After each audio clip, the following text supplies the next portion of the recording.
大家晚上好，欢迎大家来到国际培训大咖五十谈，我是顾立民。上一期我们采访了 Alex Salas，他非常的有成就，虽然说非常的年轻，只有40多岁，但是他在 e-learning 的电子化学习方面呢，已经取得了很大的成就。特别是他在军队退役以后，一直沿用军队的一套系统一套做法来，特别是结合因特网的使用，来通过互联网来培养人才，特别是培养合格的课程设计师。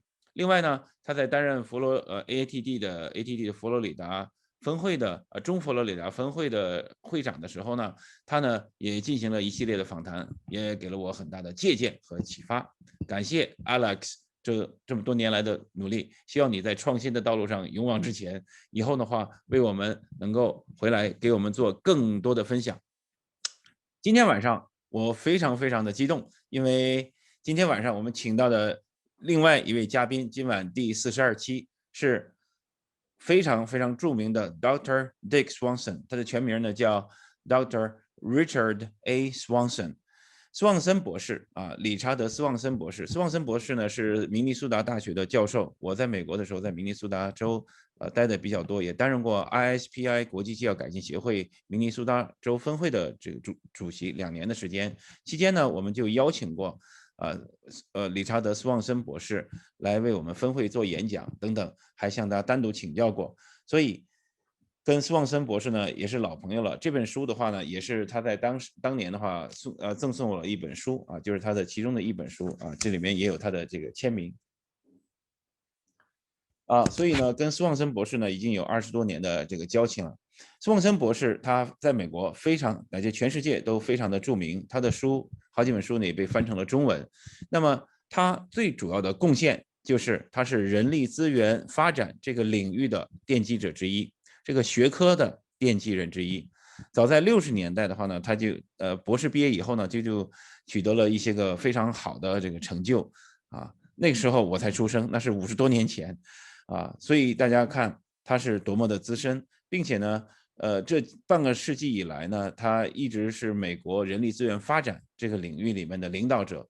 他长期担任 AHRD， 就是美国人力资源发展协会的主席，也被评选为早在1995年的时候应该是就被美国培训发展协会选为终身成就奖的获得者等等等等。他的著述很多，文章无数那么今天晚上呢，我们也会向他请教他著名的三角凳模型，人力资源的三角凳模型。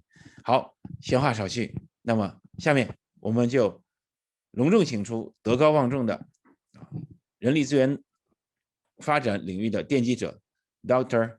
Richard Swanson， 理查德·斯旺森教授。Hi, Dr. Swanson. How are you? Great. It's good to see you, George. Good to see you. Good to see you. We are old friends. We saw each other.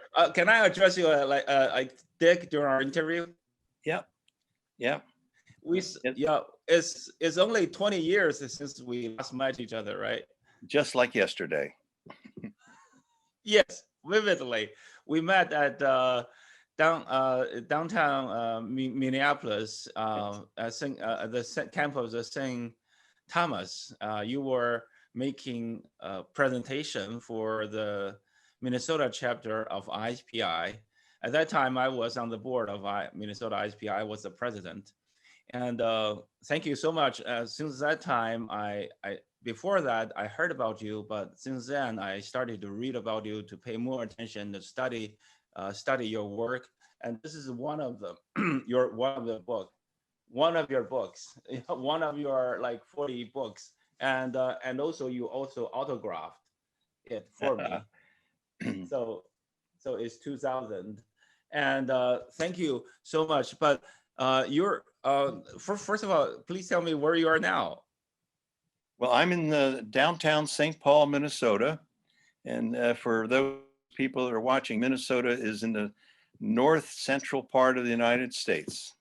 So Minnesota borders Canada.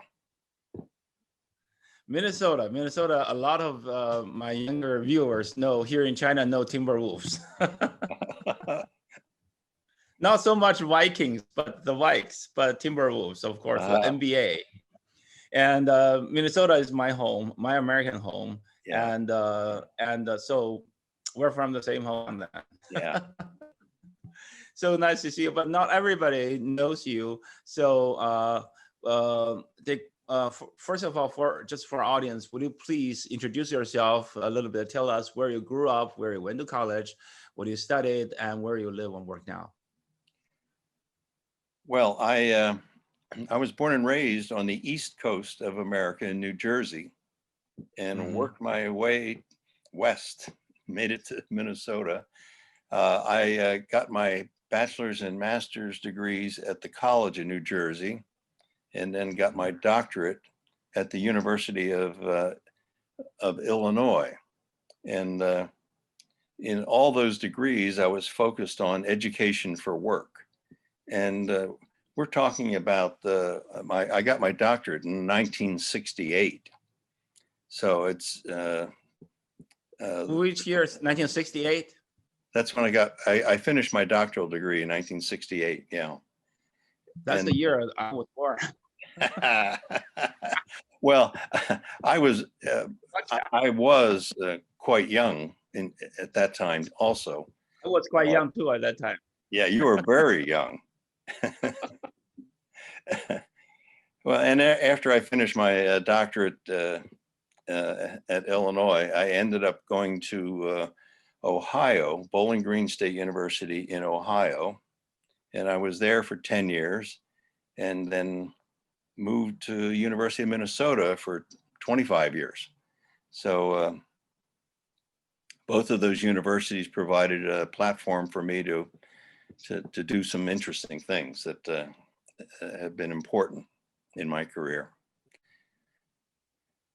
Back in 1968, soon after I got to Bowling Green, I became director of graduate study. I created a new master's degree program, graduate program, in what we called career and technology education. And that was, it was very innovative, and we weren't quite sure what it was about. Career development theory was something new, and of course, technology was going crazy. And one of the things that happened was that people from industry enrolled in this program, training and development people.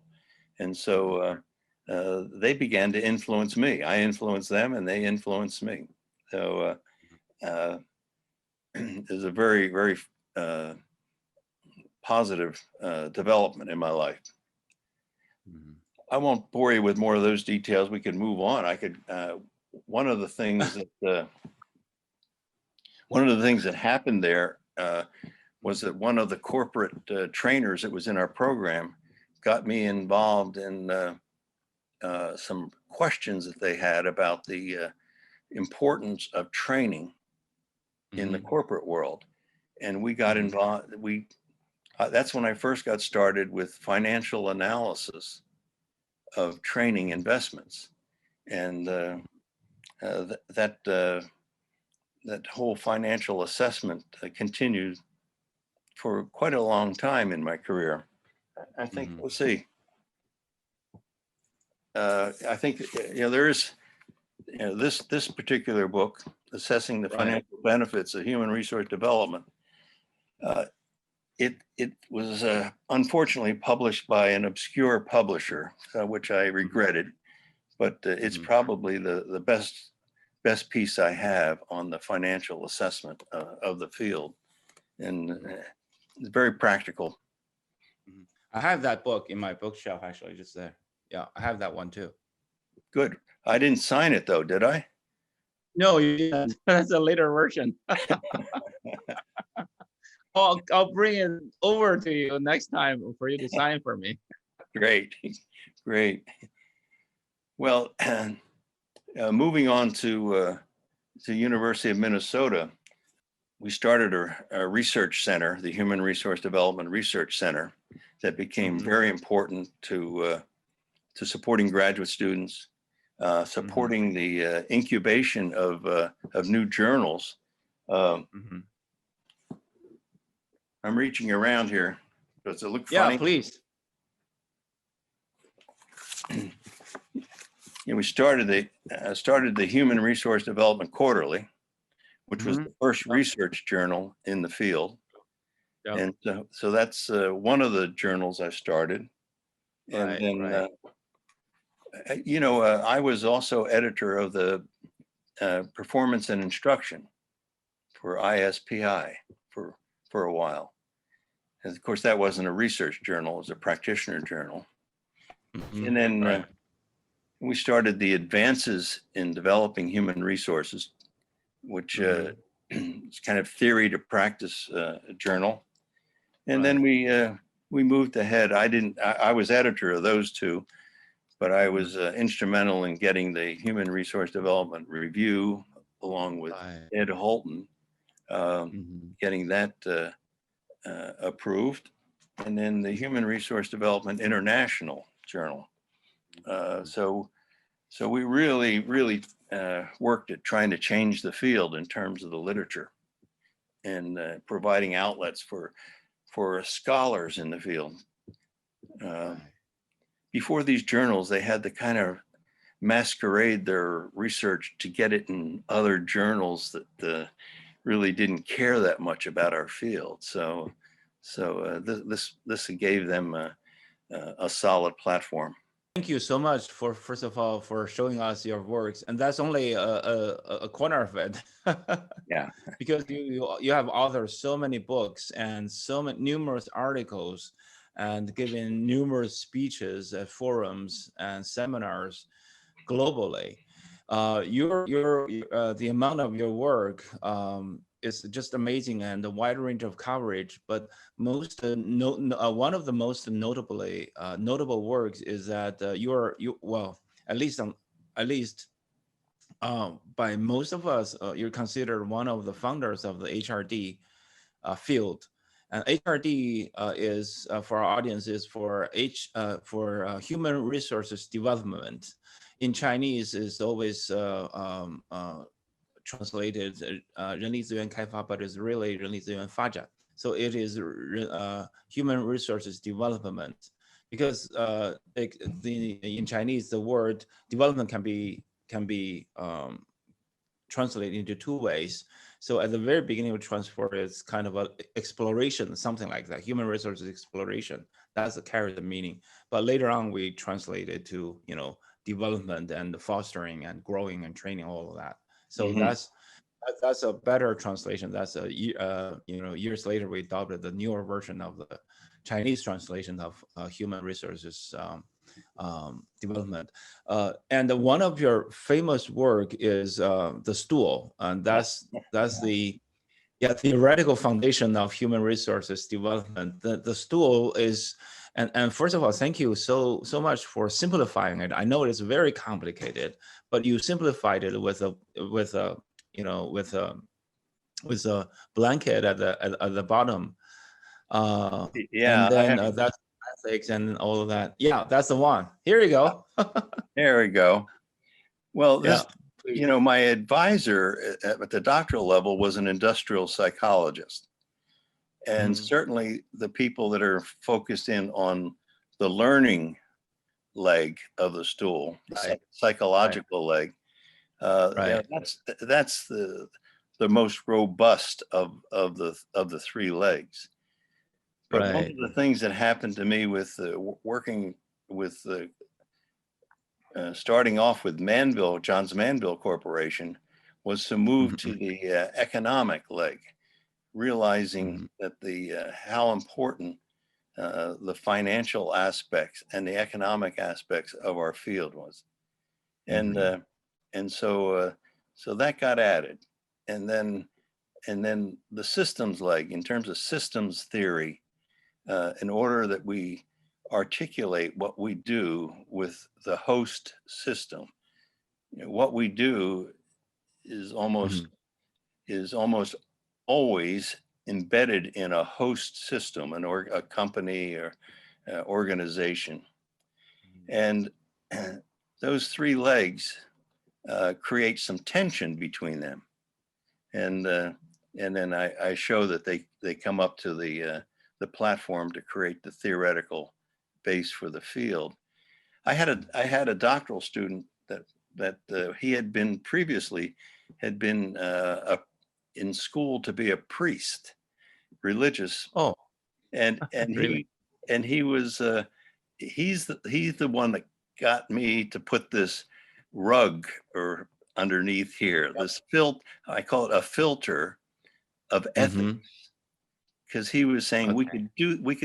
we could implement these things and do things that weren't ethical, Mm-hmm. because the tools that we have Mm-hmm. are very powerful for changing people and changing organizations, and it can be done Right. for both good or bad. And so Right. he was the one that got me to change that and put that in the figure, and Mm-hmm. I appreciated that addition. Yeah. That has created controversy because uh, as you some of your people may have read, that other people want to have the field to have all these disciplines Mm-hmm. having an impact to support the field, and Right. and other people want it to be unidimensional, and so uh, at one point it's too simple, another point it's too complex. So Mm-hmm. so this has been fun. It's been causing the controversy and accepted by a lot of people. It is. It is has been. It is one of the fundamental framework or the model that we came across. A lot of HR students, when they study HRD, they must study this one. Actually, it is in their textbook. Actually, your book has been be one of their major textbooks when they study HRD in China. Even though there's not a lot of them, but there are still some of them. And so, when was this model created? What's the year? Oh, the day we met. Thank you. You know, I think you have to go back to my website and look at those journal articles and the dates on them. I'm too old to remember that. And, yeah, That became, that's, the Foundations of Human Resource Development book, which there you go. is very important to me. This is the second edition, and I'm in the Mhm. middle right now of trying to complete the third edition. It should be done soon, and the third Great. edition of this book. Yeah, but certainly that model and others are very important parts of this book as organizers for the Mhm. book. Right, right. Yeah. Are you on the third edition? Are you still co-authoring with Elwood Houghton? No, I'm doing this alone. Uh, Okay. uh, Ed, and actually on the second edition, Mhm. Ed didn't contribute at all, but we Mhm. kept his name on. Now he and I Mhm. have also have a very well received book called The Adult Learner, Right, right. and so the ninth edition is coming out, and I didn't do anything, but my name is on the cover. But next time it'll be off. It'll be off the next time, so his name is off this time. Yeah, Ed Holton and I did a lot of great things together in terms of being able to work efficiently and effectively together. It was nice, but things don't always last. No animosity. We I know. kind of got to the end of the road. Mhm, mhm. And also the system model of HRD. Can you elaborate a little some today? All the questions I'm asking are all very fundamental or basic questions, Sure. and you can cover them for because our audience are very young in China and other developing countries. So, what is the system model of Magically HRD? appears. There you go. We did not talk about this, but Right. this model, again, this model is important to me because it places us, uh, I believe, accurately. First of all, the large oval on the outside is the environment, the world, all the forces that are going on. I mean, just Right. think about how the pandemic Oh yeah. has invaded organizations, Mm-hmm. Yeah. and it becomes a major input, changes the processes while they Right. try to retain the outputs. Right. And then here we are down here as a process, Mm-hmm. because I describe HRD and I would describe training, Mm-hmm. and I describe organization development. I describe Mm-hmm. them as a process. Otherwise, I Mm-hmm. talk about them as a process, not a job, not a department. So Mm-hmm. I think Mm-hmm. I call HRD as a process Mm-hmm. for developing and unleashing human expertise for the purpose of improving performance. So it's in here inside the larger organization for the Mm-hmm. purpose of enhancing that organization. And Mm-hmm. while it's doing that, it still gets influenced by the external forces to the Mm-hmm. organization, to the Mm-hmm. forces within the organization, and the other processes that are Mm-hmm. going on simultaneously. So that's why the systems theory becomes Mm-hmm. very helpful in trying to sort out the relationships of what we do and who we partner with. Because Mm-hmm. rarely, if ever, can we by ourselves solve a problem. Mm-hmm. When we want Yeah. to have performance outcomes, Mm-hmm. I better look at the wrong end here. I'm on the screen. When we want performance outcomes, No, we're not mirrored. Yeah. Yeah. we need to partner with other processes and other agencies in the organization to make things happen. But anyway, that's very useful. I think for sorting out a It relationship. is. It is. It is. While you're going through the card, the laminated card, the process, and I'm looking on my screen too. I put the model on my screen. I'm actually looking at it. So and when we air this one, we'll insert this model in it, so my audience will see it more clearly. Good. And so my question is, this is a very highly and so inclusive. It got the environment at the top, then economic forces, the political forces, and cultural forces. All the environmental factors are on the top. And you said that the pandemic is just one instance now which is still going on. And then within the organization, the rectangle, the organizational rectangle, we got missions and organizational cultures and human resources. And I noticed that human resources and human resource development are two. One is outside the box, one is within the box.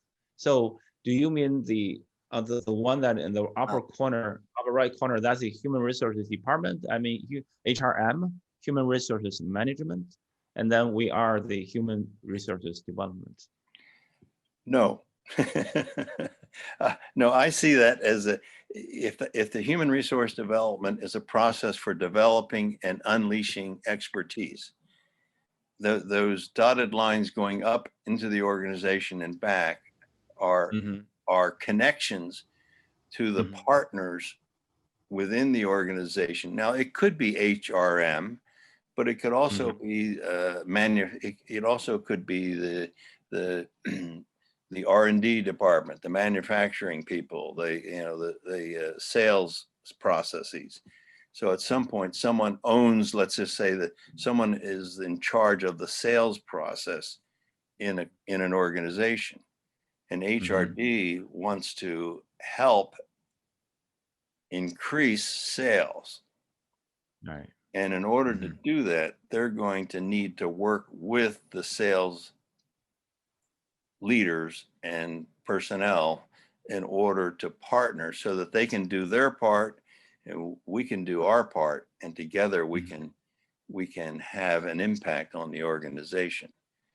Mm-hmm. So so those connections aren't just for HRM, but they could be any partnering process that's related to the goal that we have in this program. Mhm. The reason I'm asking is that I see the distinction between human HRD and HRM recently in China has drawn some attention, already drawn a lot of attention actually, because training department, I mean, training and development function nowadays is more called the learning development function. And most recently in the past 10 years, corporate university is so popular right now in China. You know, in America, corporate university is kind of a static or kind of going away a little bit, but in China it's flourishing. Sure. There are hundreds of corporate universities, and I have two questions to ask you. It is absolutely necessary in the corporate world for us to distinguish HRM from HRD. And because right nowadays, still a lot of companies, their learning function still attached to, under the HR VP or HR head or CHRO of that company. Yeah. And my second question is about corporate university. So the first one, please. Well, I mean, I try to be very clear about the fact that HR is an umbrella. Mm-hmm. And there's HRM and HRD. Right. And the D and the M mean a lot. They are significantly different in their goals in terms of developing versus managing. And so every company, every organization can structure themselves the way they want. I mean, they can design their own system. And right. If they have an HRM department and an HRD department that are separate, Mm-hmm. other times they're together, they're separate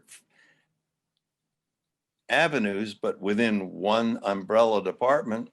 Mm-hmm. And sometimes, particularly the HRD will have some very different kind of name. Mm-hmm. Be a separate Mm-hmm. department, it could be the learning department, corporate learning. Right. And so it doesn't come at you one way. And again, systems theory helps you sort that out. And it doesn't have to be in one way, one form. I think the problem comes if you have pure HRM people running HRD stuff, there's usually some problems. They don't have the same psyche, the same mindset about improving and changing and developing. And rather, they try to get people in boxes, and that's difficult. And so when you have HRM people running training, they usually have a very low level new employee training. Right. Across the board, certain kinds of computer training. It's very, very plain vanilla kinds of programs for a lot of people. Mm-hmm. Mm-hmm. I don't know if Thank that you. helps. It does. It does. It really make a lot of sense. In many companies, it is like that, and that's why so many companies right now, they separate their learning function comes out, and they call them corporate universities, Sure. and that really coincides what you just said. A lot of HRD is taken. They call themselves different names. That HRD function. And maybe they call them learning department, and maybe corporate university is another name, and then they just call them, CU, corporate university, but they're really taking the responsibility of HRD in that organization. Yeah, you gotta pull back and see what they're actually doing. You know, Right, right, what they call right. what they call themselves and what they're doing um, may be different. You know, Absolutely. one of the things that's really important to me. Can I change the direction a little? Please, please. You know, in it, I talk about Uh, uh, the training within industry project that went in the United States during World War II, and mhm, I described that project it was a massive nationwide training and development program mhm, that was the what I consider to be the birthing of mhm, contemporary human resource development. Because mhm, in mm, that program, and it only existed for 5 years, it was massive. Uh, mhm, it and it was reactive to being at risk with World War. mhm, Uh, it gave birth to systematic performance-based training. mhm, This is in the 40s. Systematic mhm, performance-based mhm, training. Now we've always had some form of performance-based training, even with apprenticeships, and but mhm, but the systematic performance-based training. Number one. Number two, it was committed to improving work processes because they needed to have products that kept increasing in quality in order that they meet the demands of the war, of the products needed to support the war effort. And then the right. third thing, Mhm, and that's what the work processes, I think that's the OD part, that's the organization development part. And mhm, the systematic performance training is the training part. And then the third part had to do with the improvement of human relations in the workforce. And and this human relations part was primarily driven by the fact that men were going off to war and women were moving into the workplace in industrial jobs, manufacturing jobs, where they had no experience, and they had supervisors that were used to supervising men in the workplace, and they needed a whole different mindset about right, how to supervise what were more neophyte workers and the mhm, female workforce from what right. they had been used to. And Mhm, this human relations part of human resource development, it always it's always there in the way people talk mhm, about the caring about different groups and taking uh,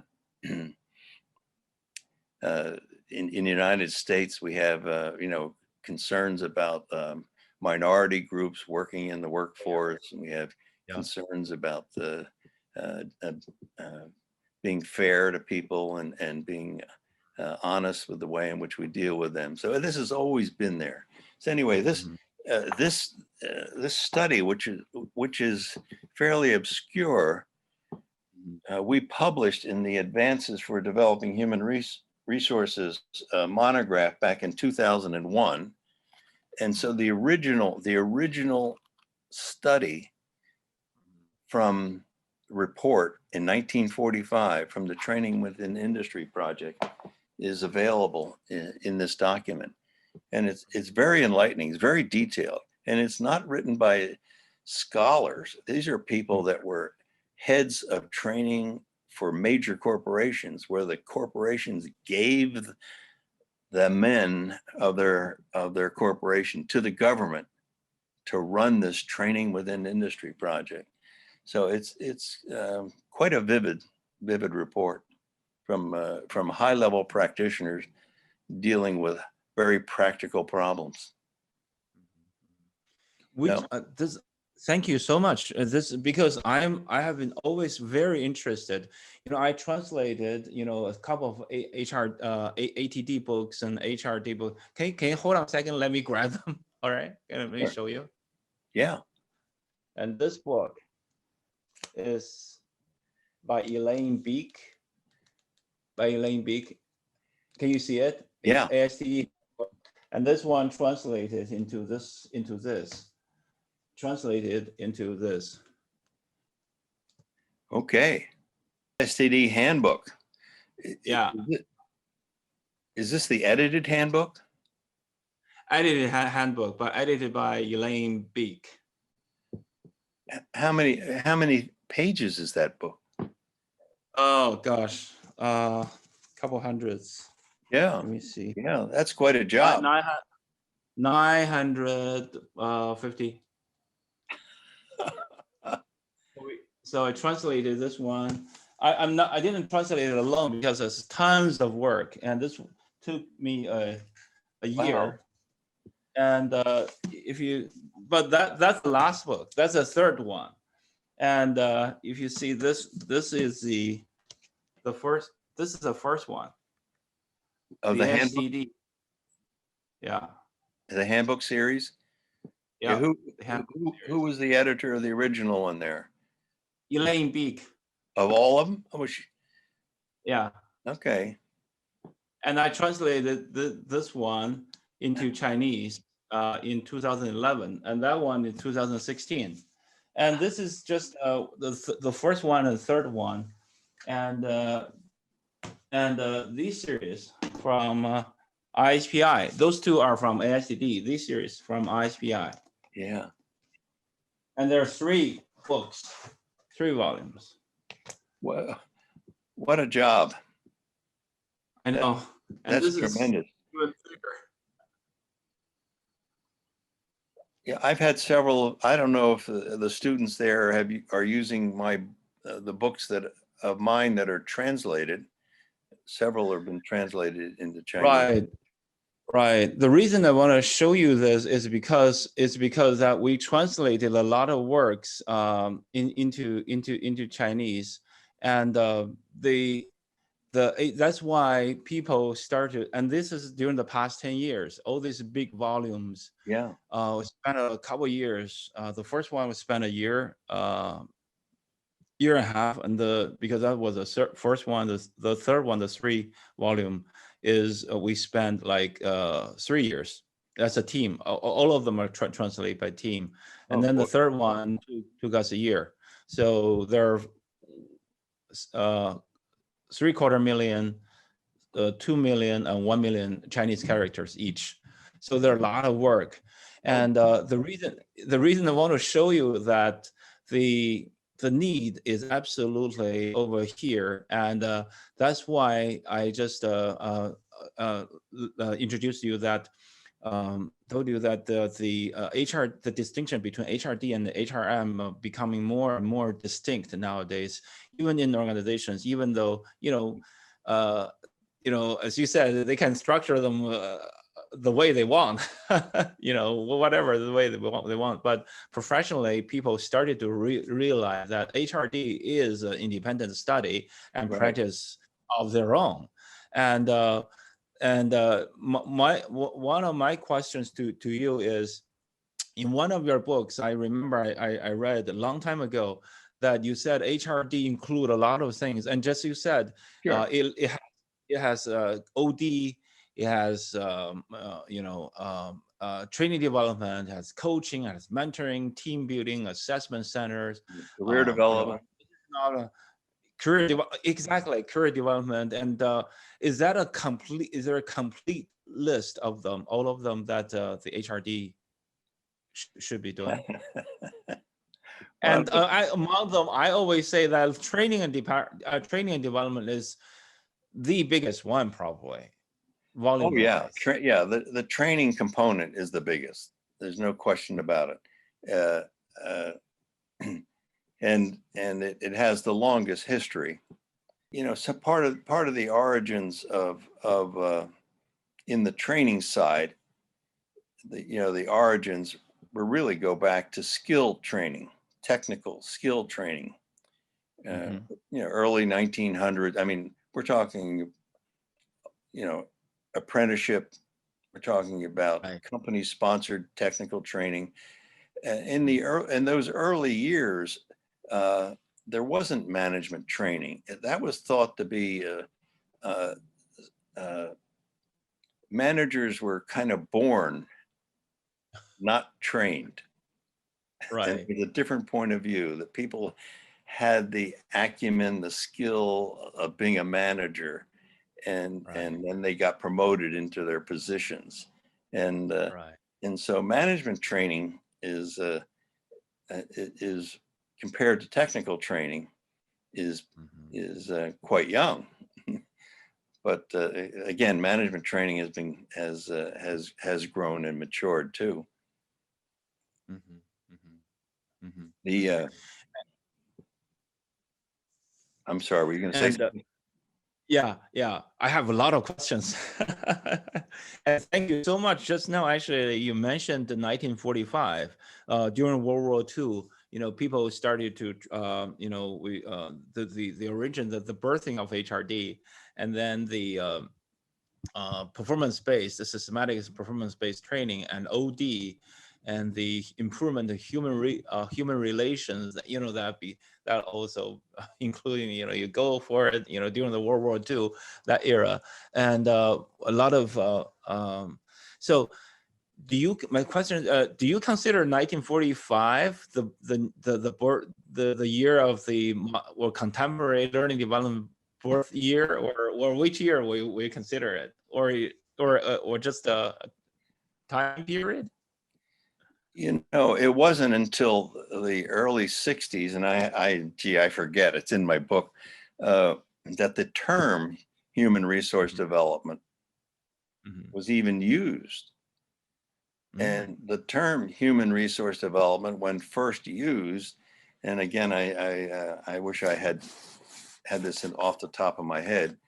It really had to do with government reports uh, about working with third world countries and human resource development being an important aspect of Mhm. developing the population, the workforce in countries that needed and wanted to grow.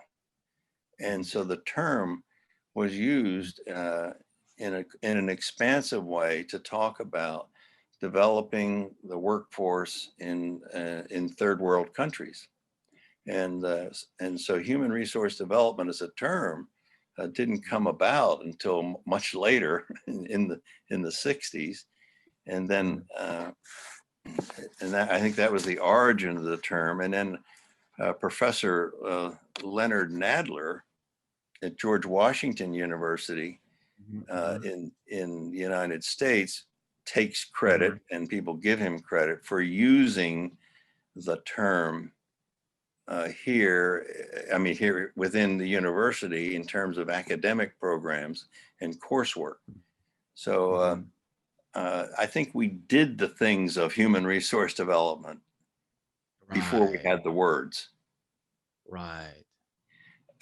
I don't think that the people during the training within industry project uh, were using the words human resource development. These people were high level. These were people were executive trainers from major corporations. So their main term was training and development.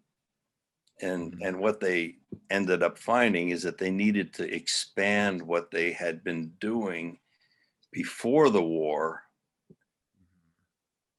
once they got in this job during the war, Mhm.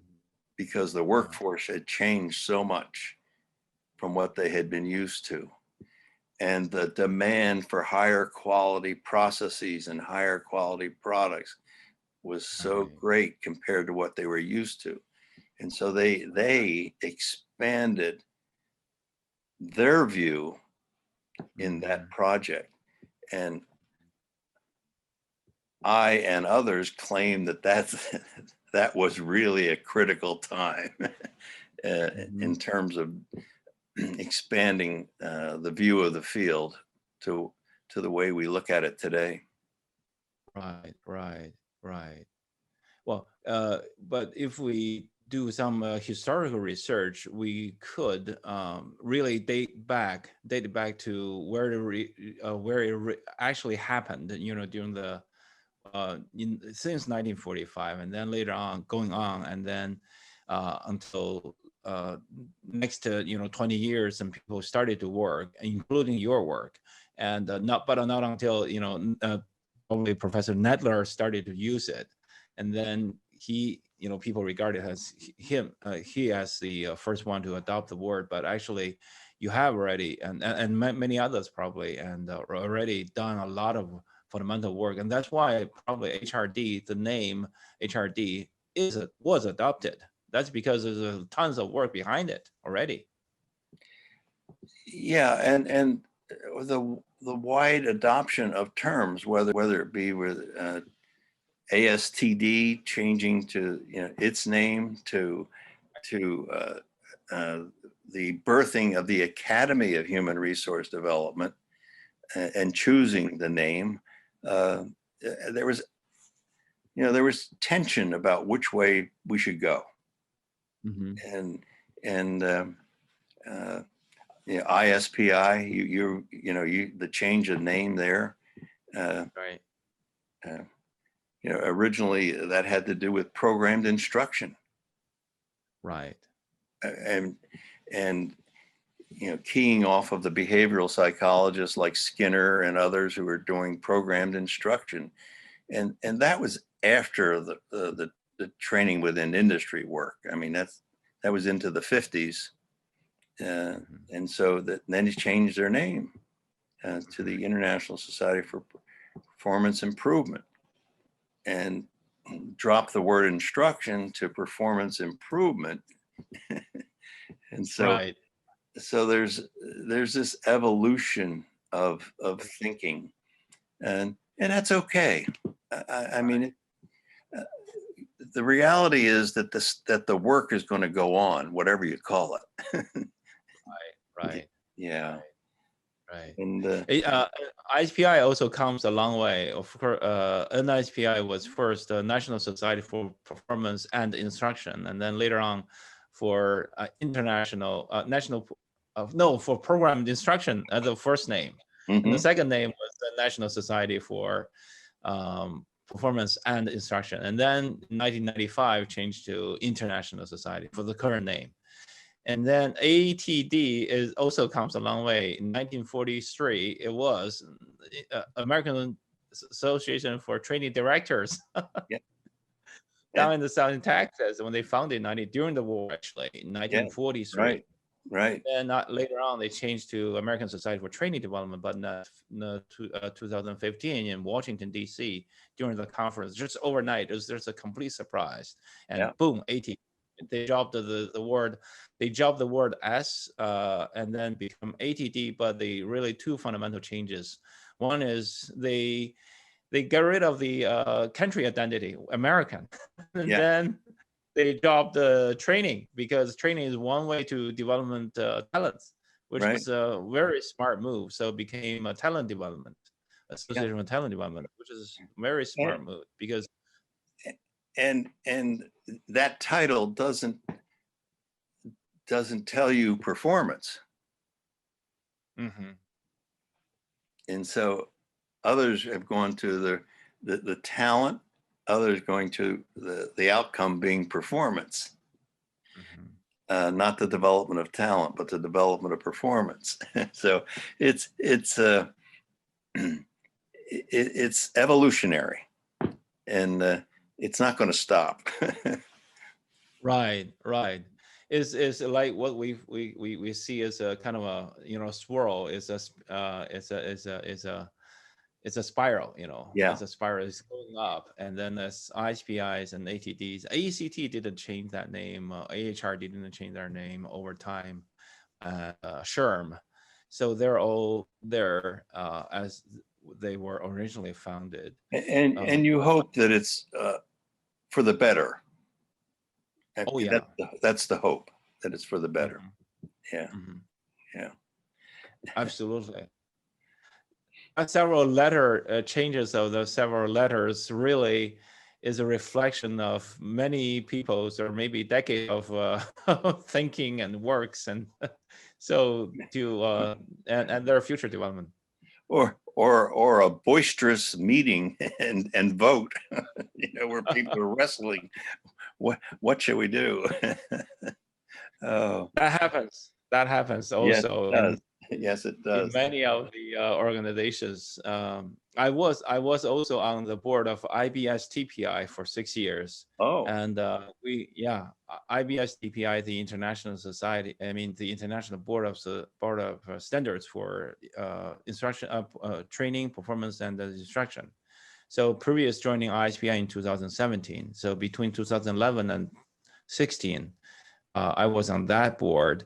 So because I was thinking HRD does need a lot of HRD at that time in China started to really see the distinction between HRD and the HRM, and professionals in HRD, gosh, is really, really increasing. And just let you know that in China, during the past 10 years, we have been growing so fast, and one of the phenomena is that once every year we adopt a new terminology, something like that. And the conferences, because there are so many conferences in 2010, when I just left IBM, I attend many conferences. At that time, you just phone call, and right now social media is just, I mean, information is everywhere. And now there are so many conferences, and every year people try to generate new concepts. And I give you some of them, like action learning, like coaching. Well, in the old days was competence modeling, all that. And then corporate university, micro learning, OD is also on performance support. And OD has been very, very popular. I mean, these are the, we call them, sometimes we call them fads. They come and go, but really helped a lot of learning and development professionals, for them to learn, because we don't have a history. I mean, China is, before that, we don't know all these terminologies. So sure. we try to not to pay the price, but all we end up to do is probably paying less price, but still you have to pay. You have to go through that learning curve in order to, there is a shortcut. There is always a way, a shortcut,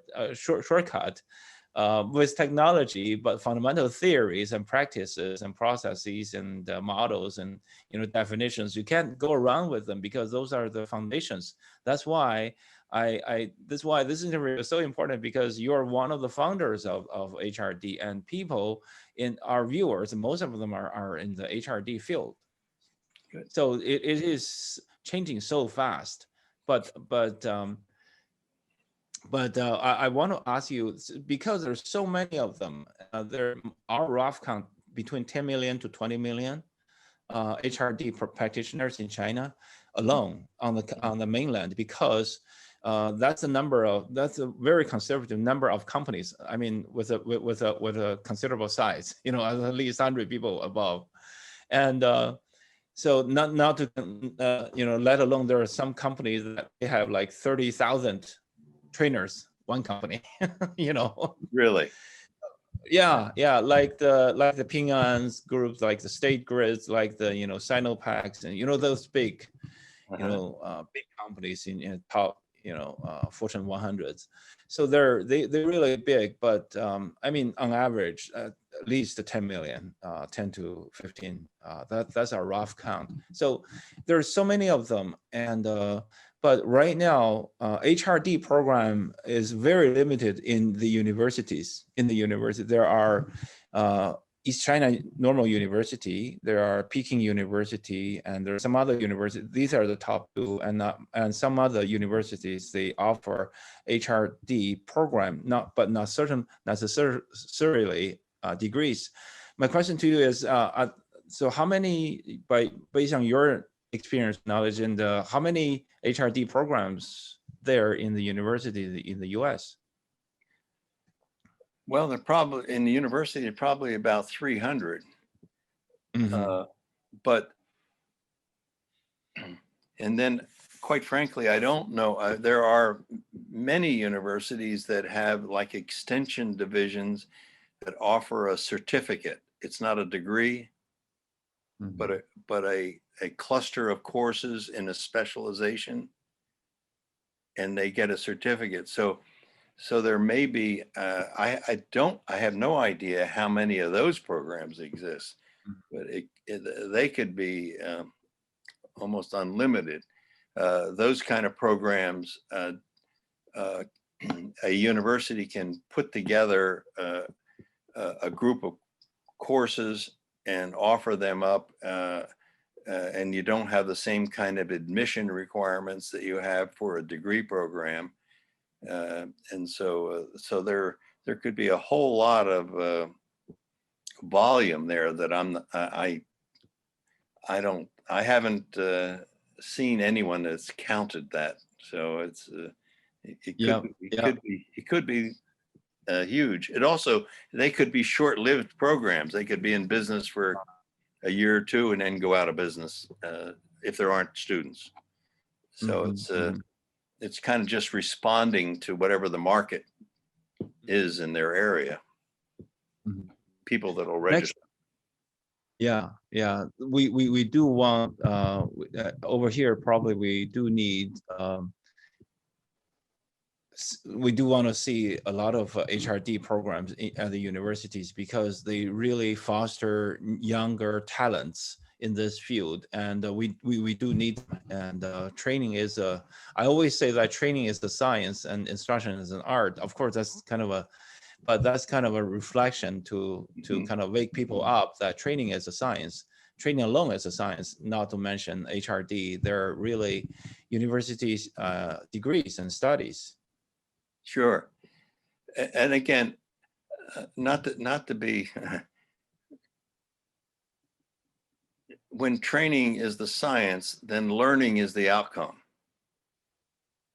Hmm. right? Or expertise is the outcome. Yes, yes. And and and one of the things that I end up doing in a lot of my thinking and books is that the outcome in HRD that I'm most concerned about is performance. Hmm. And that performance can be at the individual level, it could be at the team level, it could be at the process level, it could be at the organization level. Hmm. Otherwise, when you focus on performance as the outcome, Hmm. organizations can get the performance with or without training. Right.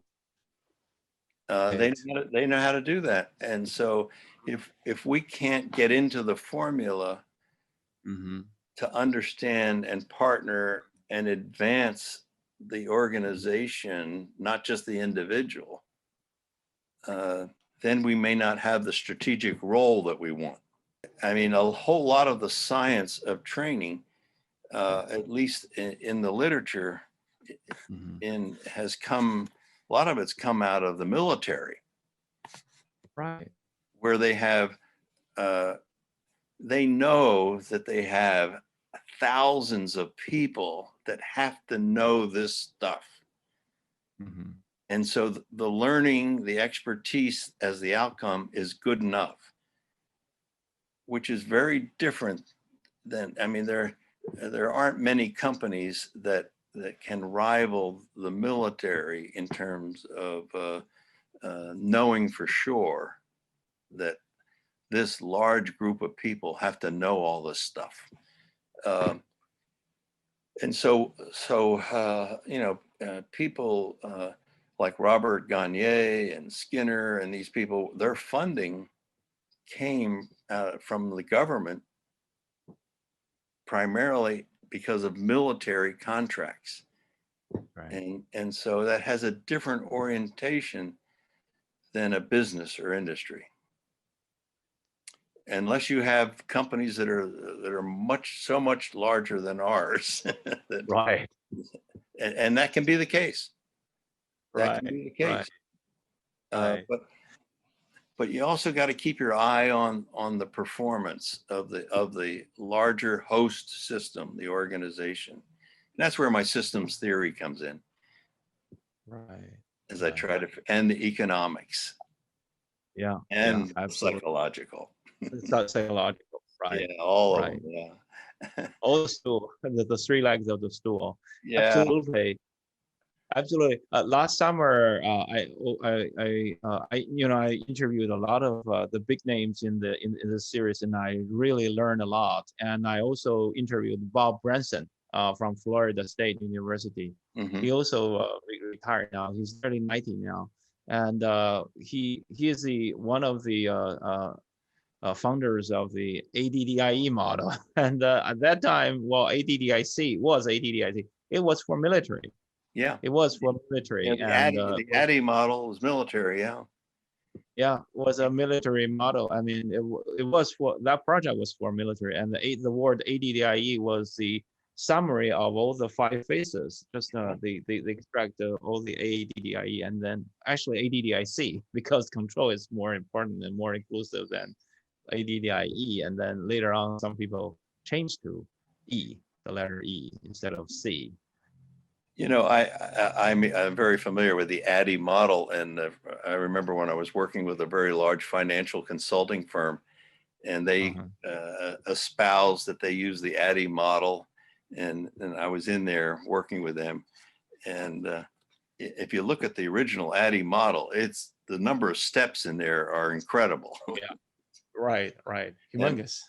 I just ended up looking across the table to these people, and I said, "You don't really do all this, do you?" And they said, "No."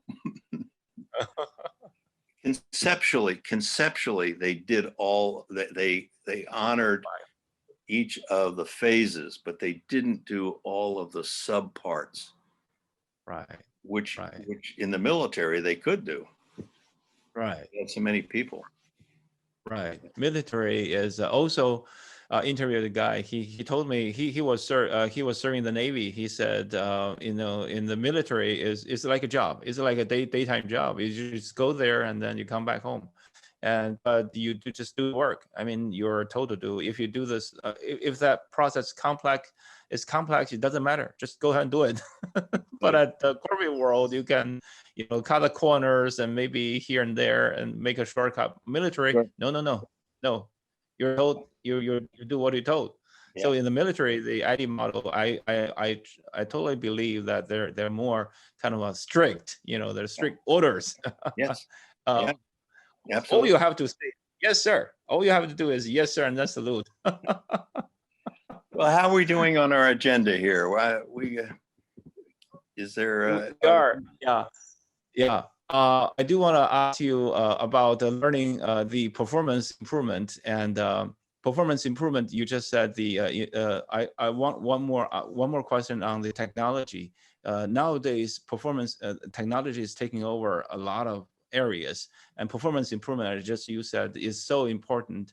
And so what do you see the challenges? Because you have been on the performance improvement study for such a long time. What do you see the challenges are? You're talking about it, the technology that's in the world? Yeah, in the Oh, my workplace. goodness. In the And workplace. here we are talking across the other side of the world, right? Everywhere, actually. You think about people are doing. Well, I'll back up a minute. You just think about how the pandemic has changed our lives, Right. and people are buying houses without ever going in them. They're buying cars. They're just buying it off of the screen, off of the internet. Right. People are buying cars without even sitting in the car. They're buying it off the internet. Right. When this pandemic is over, doctors, virtual doctors appointments. I mean, doctors are running robots at a distance, virtually doing surgery. How will our life be changed? I don't think we're ever going to go back. I don't think we're going to go back. And so keeping up with the technology is just going to be an incredible challenge. And if we ignore that, I don't know whether we'll ever get out in front of it. But if we ignore it, we'll be put out of work quickly. We won't have a role to play. And so we need to be students of change. One of my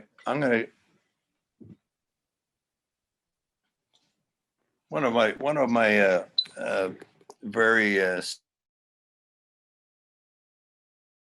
has written, he has a second book coming out, but scenario planning. And scenario planning is preparing for an ill-defined future, a future that we don't really understand yet. And so scenario planning prepares you for an ill-defined future. And the underlying process to going through scenario planning is a learning process through a selected group of people going through and envisioning alternative futures, so that when they get confronted with the change, they are not blown away. They've already prepared themselves in thinking about. And I think it's very interesting that we have a handle in human resource development, in learning, a handle on a methodology that is not for the present, but for an ill-defined future. And so, again, tools like this become really important as we face change at all levels. So really, we need to fast forward thinking. Yeah. And second to the last question, if you had a chance to start all over again, what would you have done differently? Oh boy. I know. First of all, I've been so fortunate. I've had a lot of good fortune. I think that people that are successful should be very careful about taking credit for that success. People have helped me. People have guided me and given me strength, and all of that is important to acknowledge. What would I do different? It's not a question that I've pondered much. I've been very lucky. One of the things that I do think about is that I have my wife is a generous learner, and I've been around. I'm not a generous learner. I'm a learner, but I wonder what it would be like if I was more willing to go down some paths that I didn't think were going to be that productive. I kind of do a cost-benefit analysis about what I'm going to learn. Does that make sense? Oh yeah, absolutely. And so if I don't think it's going to pay off, either in terms of how I feel or my interest or whatever, then I won't do it. And I guess I sure would like to have a couple of years where I was a generous learner to see where it would take me. Can you just a little note? What's the difference between learner and generous learner? Oh well, that's good. My wife is interested in everything. Okay, got it. And so when confronted with a new something, she'll read about it. She'll learn. She'll go down the path. And I'll go, I don't think I will. I just so when I say a generous learner, I'm just much much more open. Right. And I think a lot of people would think that I was a generous learner. I've done a lot of different things, but they've been planful ahead of time, and I may have shut some doors. Mhm, mhm. I may have shut some doors by not learning Well, some of the other pieces. you are a very generous learner to us. I mean, you have opened up to us a lot, and you have achieved so much for so many. You have impacted so many people already. As a closing statement, do you have any advice to the young practitioners in China and other developing countries as a whole? Well, we didn't talk about this much, but I think at some point you have to take some risks. You have to take some risk if you want to have an impact. If you want to uh, improve an organization, improve your status within that organization, to have more influence, you got to take risks. And with risk comes the potential of loss. And so if you don't take the risk, you don't get the gains. Yeah. Thank you so much, the advice. Taking risks for the younger generation, taking the risk is because if you want to achieve something, you take some risk. Even though there are some potential loss, but the potential of success is there as well. And this is very inspiring, Dick. And I graduated from St. Cloud State, Minnesota, and that's my advice was Dr. Dennis Fields. You probably heard of his name. Oh yeah. And oh yeah, Dennis. And at his retirement party, he, people make fun of him, a lot of his achievement, like 200 people strong, was his retirement party was held at St. John's University. We all went there, a lot of friends.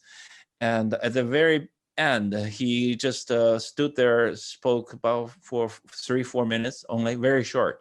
But he cited this point. He concluded his retirement party like this. He said, he cited a poem. Come to the edge. It's dangerous. Come to the edge. It's too high. Come to the edge. We might fall. Very nice. Very nice. And then they came and he pushed and they flew. I'm sorry. I'm sorry. Let me do this again, okay? Is this emotion you're showing here? Yeah. I'm showing emotion right now. I'm in tears right now. I'm sorry. No, I think that's wonderful. Show it. Let it play. Let it play. Listen, George, you have done. I mean, just hearing more and more about what you have done and continue to do. It's wonderful that we're in the same profession. And it's a privilege. Thank you. Privilege to know you. Thank you, Dick. So they flew. So taking risks is really something that we all need to think about, especially when we are young. And so that's the advice that Dick gave. Yeah. Are we going to sign off? Well, yeah, thank you so much. Thank you so much, sir. Thank you for everything. And we wish you well. Stay safe. And when I come to Minnesota next time, okay. Yeah, next time when I come to Minnesota, I must come to see you, meet you in person. That would be wonderful. That would be wonderful. Yeah. Take care. Take care. Bye-bye.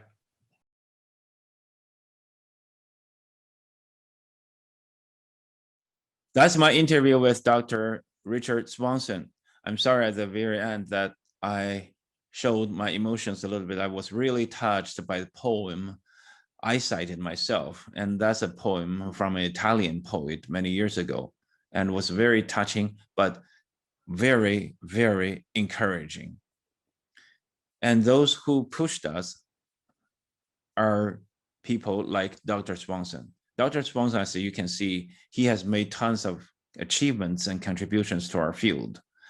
Tonight's episode interview was not about his achievements, not only about his achievements, his contributions to books, his models, his three-leg stools, etc., but also about paying a respect, showing our respect to our front runners in our field. Thank you, Dr. Swanson. Thank you for your years of contribution of hard work and diligence. And thank you for establishing this field of study for all of us. And thank you for making tons of contribution, not only to our field, to our study, but to our line of profession and also to our society, because we abide by many of the rules from the HRD to develop talents faster and quicker and in better quality, not only in enterprises, but at other types of organizations. Thank you, Dr. Swanson. We wish you well. And we wish to continue to hear from you in the future and learn from you. And next time when I'm in St. Paul, I must pay a visit to you and let's chat in person. Thank you. And after the pandemic, of course. Next week, we are going to continue to have some application masters in this field to be on our screen. His name, our next guest for next week is going to be Donald Clark from the United Kingdom. He is a very well-known e-learning expert, and his specialty is to utilize AI to create interactive AI interactivity in learning experiences and create fabulous learning journeys for all the target audiences. And he's very creative, and he's very creative is because he truly believes in learning science. So he also helped us debunk many of the learning myths, and they're like what Dr. Clark Quinn did in our previous session. So there are many of them. And so until next week, please stay safe, stay tuned. Thank you, and good night.